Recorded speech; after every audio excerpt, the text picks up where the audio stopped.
Martin Luther King and others shed blood on the streets to give us the right to vote.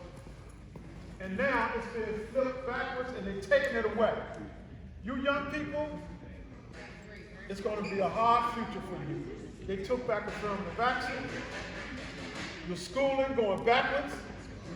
HBCUs having problems, struggling. So you have to fight now.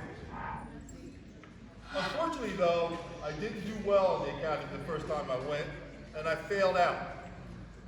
And it was a bad month for me because that same month, my father passed away.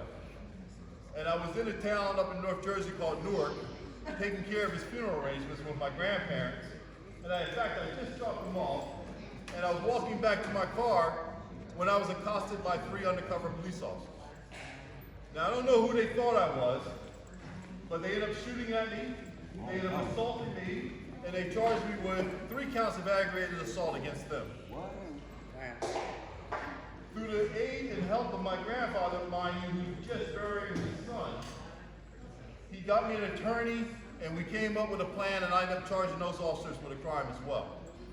Everything was submitted to the grand jury. Everything was what they call no bill, meaning the grand jury said there was no cause for, or probable cause for either side to proceed. That's not the story that I want you to focus on. It's what happened next. We filed a civil lawsuit, we settled, and that was with North Beach Police Department. But in the midst of all that, I was really dismayed with being a police officer. I was really upset about it. I didn't want to do it anymore. I never wanted to do it from the beginning.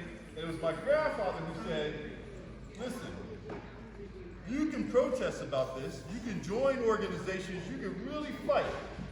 But if you want to make change, become a police officer, get inside and make change from within. Amen. And I can't tell you that was the end of the conversation because I was 18 or 19 at the time, and I'm like, yeah, you're crazy. I'm not doing that stuff. And he wore me down with the idea that you make change from within.